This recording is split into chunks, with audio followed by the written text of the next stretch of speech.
Hello, beautiful souls. This is Julie with Into Heart Space, and we're here looking at the energy surrounding you for mid.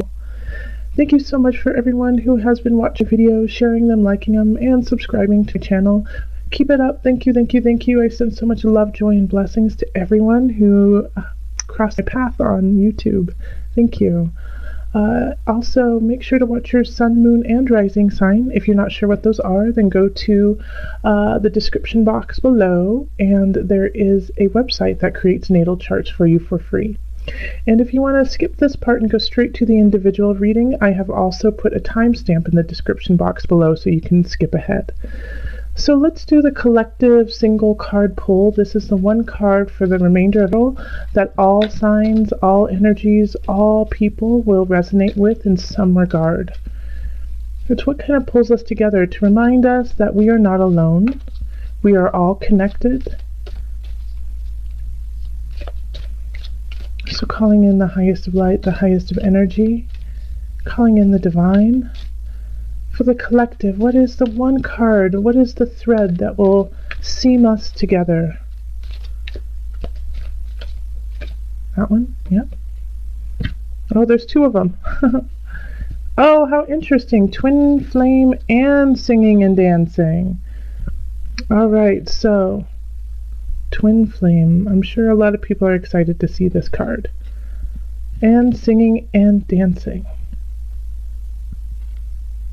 Okay, I will read them both and then give a brief description of what we can expect.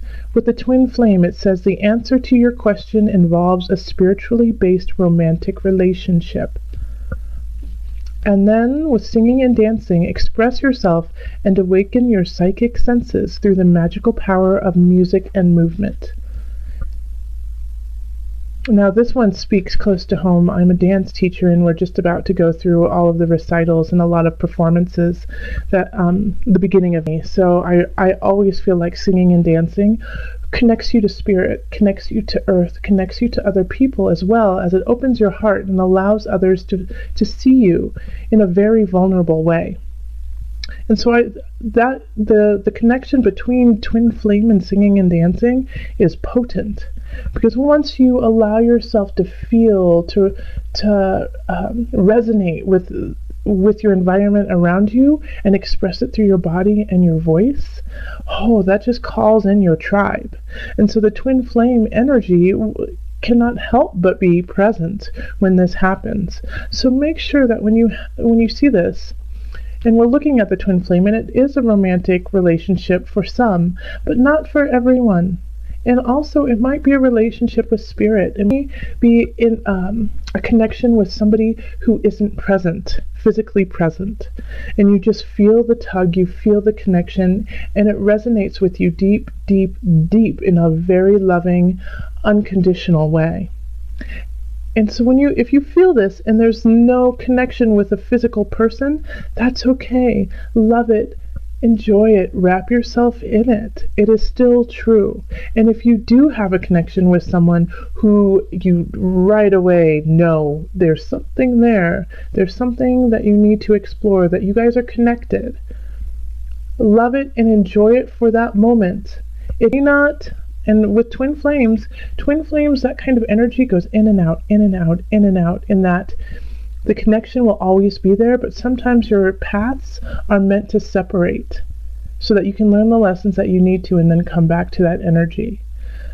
So twin flame, I feel like all of us will feel or resonate with someone or some energy, the remainder of all that will give us hope, that will give us joy and allow us to realize that we truly are not alone. And a good way of quickening that process and getting there will be through singing and dancing.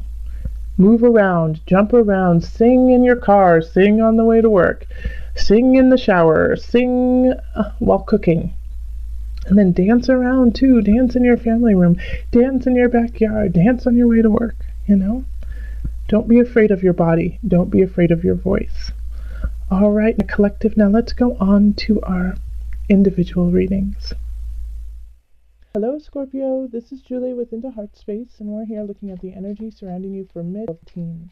If you would like a personal reading, you can find me on Facebook, you can email me, or go to our website. Also, make sure to check out your moon sign and your rising sign along with your sun sign for added guidance. If you're not sure what those are, I have provided a link below in the description box that will create a natal chart for you. Alright, so let's call in the highest of light, the highest of energy to guide us on this reading. Calling in the divine. What are the messages for Scorpio? Mid of the remainder of 17. What messages, what guidance, what energy is surrounding Scorpio? The Five of Chalices just popped out, so it's just a little warning of not crying over your spilled milk. You have more milk behind you. Making sure to focus on the positive in your life, not what you are lacking. If you focus on that, then that will just grow. The lack will grow instead of the abundance. So focus on that. Focus on abundance. Okay. And the energy that's coming in from the beginning of which that's going to go follow you into mid and the remainder of which is the Five of Swords. Isn't it interesting that the Five of Cups popped out and now the Five of Swords? So the Five of Swords is really about learning through battle, learning through arguments, learning through disagreement. Five of Swords is preparing you. So kind of like saying like what you're going through right now is nothing compared to what will happen in the future. And so they want to build your endurance and your strength so you are capable of making the correct decisions down the line. And then we have the Ace of Chalices. Beautiful. The Empress, Eight of Swords, Six of Chalices, and the Ace of Pentacles. So in the middle of the reading is the Ace of Chalices, and this is what's going to be permeating through the remainder of it. And so it's this new beginning, this new spiritual awakening almost. It's related to water signs, Cancer, you, Scorpio, Pisces. So this is kind of like, I feel like it's an awakening for you, like an aha moment for you spiritually, emotionally, going, oh, this is what it feels like to be me. This is what it feels like to be on the right path. Okay, I'm ready. And yes, I have went through a lot. Yes, I have been going through some challenges, but I see why I had to go through every single one of them is so that I could create this new beginning. So then we have the Empress over here that's kind of linking to this idea of the Ace of Chalices.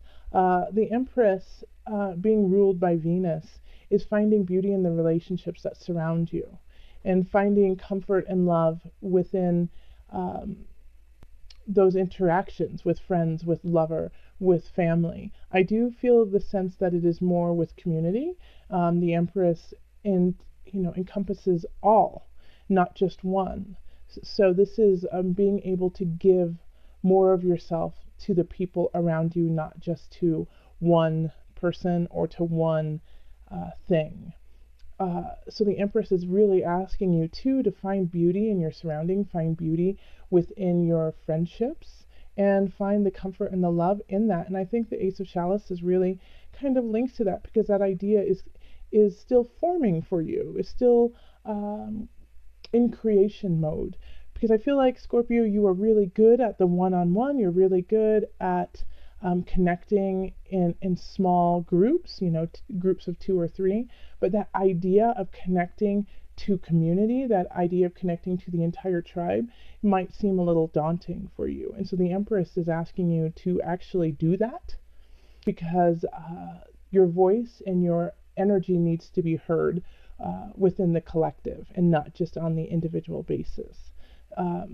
And once you are comfortable with that, there's going to be this deep, deep love and devotion that goes back and forth between your tribe and you.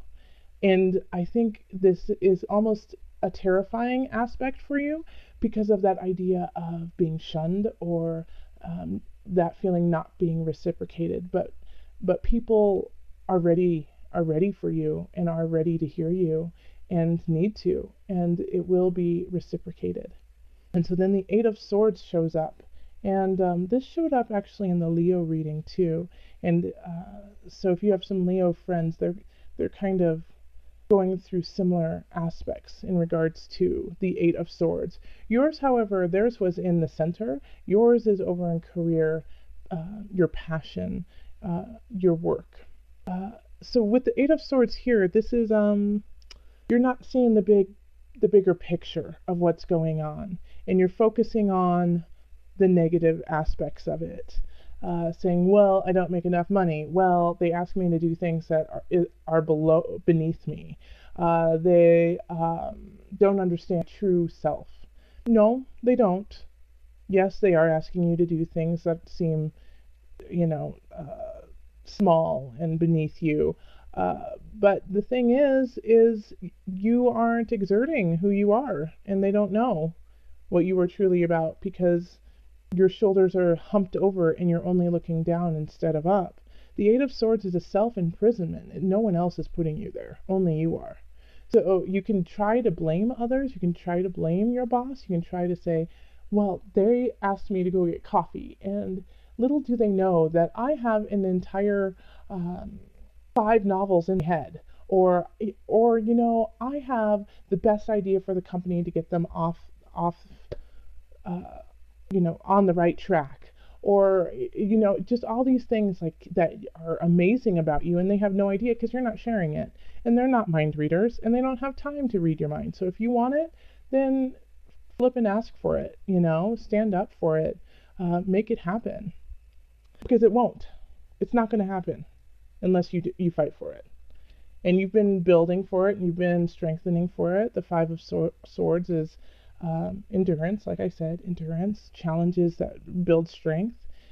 And they've been building you for this, to break out of the cage that you have put yourself in. Only you can take it out.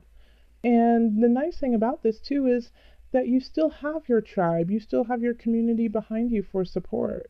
And little do you know, they're just standing there going, go Scorpio, let's see, what do you have? And you're shirking, in a way, you're kind of shirking your responsibility and saying, well, I can't do that. They don't understand me.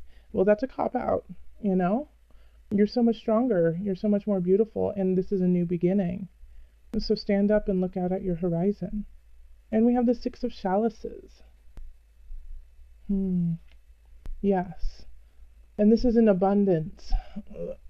So right now, I think you are finding solstice in ideas of the past, ideas of what happened yesteryear, and it feels really comfortable there, and it feels really soothing. And I'm not saying like way past, actually. I feel like this is like in the last 3 years, 3 to 5 years. You're like, oh, remember when that happened? Oh, that was so nice. Oh, that was so good. And now you're like, oh, I wish we could still have that. Well, you don't. It's now. And the Six of Chalices is saying hold those beautiful memories and those emotions and those feelings dear and put them as muscle memory and then recreate them. Okay? Because your abundance will only happen if you recreate it in the now instead of holding on to the past and sucking the life out of nostalgia. So focus on now. Stand up. Know the tribe is behind you. Ace of Pentacles. This is also a new beginning in abundance too, and in your mind, body, soul connection. Once you really connect, you're going to start making more money. You're going to see a profit. You're going to feel more abundant. But you're looking back right now and not looking forward. But this is very similar to the reading that we did at the beginning of all. Because this is a new beginning and you're still creating it. And so this whole month, I think you're starting to really mull over that idea of where do I want to go? Who am I? And how am I going to make that happen? But it's starting to clarify now with the Ace of Chalices happening and the Empress showing up, is that you're starting to find beauty within. You're starting to find the beauty that has been dormant within yourself. And that is what is, it can be terrifying, and you don't really necessarily want to face it. In some regards, when it comes to work and your art, is how powerful you truly are. And so it's easy to look to the past. It's easy to look to the past and say, oh, it was so nice then. It was so simple. It was so simple. It was so easy. Well, it's not easy anymore, Scorpio, because you have grown. You have strengthened. You have rise to the challenge. And now you need to do it again. Okay. Ace of Pentacles also could be an earth sign coming in to help with some guidance. And so that's a Virgo. That's also a Capricorn or a Taurus. And I do feel that it's more of a Taurus for most of you because the Empress is related to Venus. Venus is related to Taurus.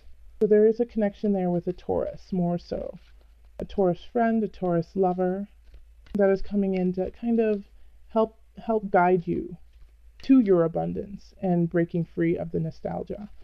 All right, so to kind of sum this up and bring it together, I have a new deck. It's called the Visionary Cards by Noah Nafu. And this was a gift from a dear soul named Jill. She's the owner of a Boulder Phoenix Rising in Boulder, Colorado. Boulder Phoenix Rising specializes in sharing beauty and inspiration with others, which she just lives that. She lives beauty and inspiration. So anyone who knows her, we are lucky to have you in this realm with us. Thank you so much for this lovely, lovely gift. All right. So Scorpio, what's the vision? This one? Okay. Mental agriculture. That's awesome. Love this deck. Mental agriculture. Okay, let me pull from the book because they say it better than me. Okay, this is kind of long, but I'm going to read the whole thing. And just close your eyes and listen. Mental agriculture. This card is about going back to basic instinct. Think about knowledge as a pyramid. The people in power are at the top, disseminating information down through the minds of people they wish to control. We have been taught to rely on a calculated mind based on top-down information. This is about exploring the huge body of knowledge we have, from using our own senses to collect and receive knowledge from the earth and from the universe. In order to maximize our experience, we must become the gardeners of our own thoughts. We have to till and care for the figurative environment to grow healthy and bountiful in minds. Grow the things that nurture you. Healthy thoughts support healthy thoughts support a healthy being. You are in control. Let me read those last few sentences one more time. Grow the things that nurture you. Healthy thoughts support a healthy being. You are in control. All right, so listen to that. I love it. I love it, love it, love it. This really relates to the Eight of Swords. Disconnect from the pre-programming that you've had from the past. Be the creator of your future and of now.